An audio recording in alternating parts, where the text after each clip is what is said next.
Nous sommes ici dans la salle d'exposition, on va dire, de l'Office du tourisme. Tout le matériel qui est présenté ici, au niveau du matériel archéologique, c'est du matériel qui a été découvert pendant les 10 ans de fouilles qui ont eu lieu sur le jardin archéologique en dessous du presbytère.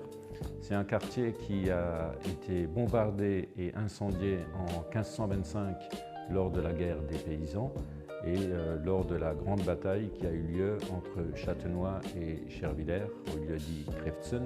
C'est d'ailleurs une croix avec un petit panneau qui rappelle cette bataille qui a fait plusieurs milliers de morts. Ce sont les cavaliers lorrains qui ont massacré les paysans alsaciens qui voulaient leur barrer la route de retour vers la Lorraine. Et donc ce quartier a été incendié, bombardé, et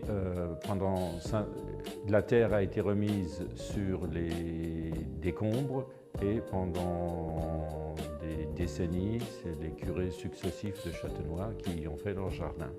Et par hasard, en 2006, il y a eu un mur de soutènement du presbytère qui s'est effondré, la cour du presbytère, et ça a libéré un gros mur en dessous, et l'aventure a démarré comme ça. Et donc il y a eu toute une série de fouilles qui ont été initiées par des chantiers de jeunes archéologues en formation, et c'est comme ça qu'on a découvert tout ce qui est ici, qui est donc du matériel essentiellement domestique.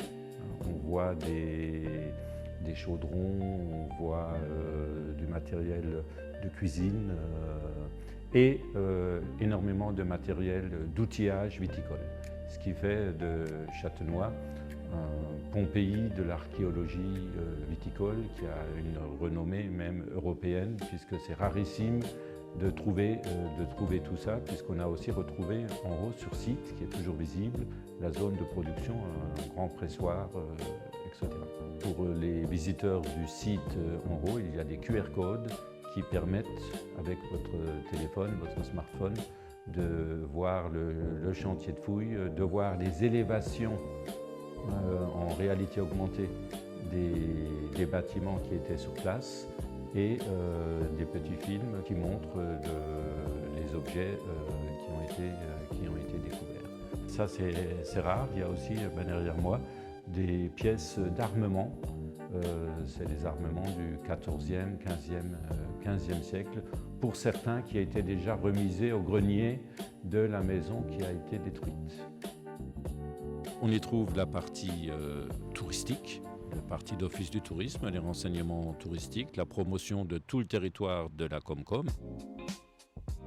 On avait déjà des bureaux d'accueil successivement à Châtenois, mais là maintenant on a un bureau d'accueil spacieux, tout neuf avec du bois. On est vraiment dans l'esprit aussi route des vins, puisqu'on est en plein sur cette route touristique. Déjà on a beaucoup plus d'espace pour mettre à disposition des informations touristiques, les différents circuits de découverte de la commune, mais également randonnées, circuits vélo qui sont vraiment très demandés, et puis un espace boutique où on a pu également mettre en avant les produits locaux de notre territoire. Une salle à l'étage pour les associations, une salle de réunion, une salle de travail pour les associations limitée à 19 personnes. Une ancienne bâtisse puisqu'elle date de 1804-1805. Il n'y avait pas de date, mais on connaît parfaitement l'histoire de celui qui l'a construite, qui était en fait un employé d'une notariat qu'il y avait à Châtenois, qui rayonnait sur Châtenois et toute la vallée de Villers, dont c'était le notaire. Et en fait, au moment de la Révolution, il s'est dit que c'était le bon plan de faire emprisonner son patron, qui s'appelait Volbert. Il y a encore une impasse Volbert à Châtenois. Le patron a été emprisonné à la commanderie à Célestat, et donc lui s'est autoproclamé notaire. Sauf que le vent politique a tourné, et à un moment, il a été obligé de trouver un endroit pour faire le notariat. Et il y a eu la mise aux enchères du presbytère qui avait été confisqué comme bien national pour être loué, non pas vendu mais loué. Et les opposants à ce gars, qui s'appelait Bosch, ont fait monter les enchères, ce qui fait qu'il a loué ça à un tarif absolument prohibitif, comme si vous louez aujourd'hui 10 000 € par mois. Donc très vite, il était à sec. Et il a fallu qu'il trouve un autre endroit et il a construit ce bâtiment. Comme en plus il n'avait rien trouvé de mieux que de mettre enceinte la fille illégitime du bailli de Châtenois qui avait 15 ans et demi, il n'était pas vraiment en odeur de sainteté. Bon, il a quand même fait 14 enfants à la demoiselle et finalement il a construit cette maison mais à l'économie. Ce qui nous a joué quand même des tours 220 ans plus tard, puisqu'on s'est rendu compte que certaines sections de poutres n'avaient pas l'épaisseur qu'on pensait qu'elles devaient avoir, certaines épaisseurs de murs aussi, vu l'aspect de la maison, on pensait avant démontage que c'était plus costaud. Mais en fait, l'histoire montre qu'il a cherché à construire ça à l'économie.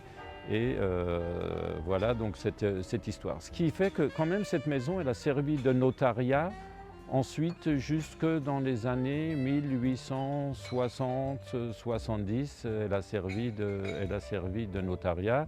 Et dans les années 50-60, le médecin de Châtenois, le docteur Cor, qui a été maire de Châtenois pendant 2 mandats, ou 3 mandats même, il y avait son cabinet.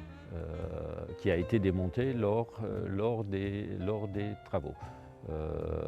Donc une histoire riche et relativement amusante quelque part, quoi. Et ce notaire véreux a eu évidemment avec ses 14 enfants une nombreuse postérité qui ne se doute probablement pas aujourd'hui que la maison du tourisme et du patrimoine a été construite après bien des péripéties par leur ancêtre. Le public peut y accéder lors des horaires d'ouverture de l'Office du tourisme et il y aura une journée porte ouverte pour la population le dimanche 23 novembre.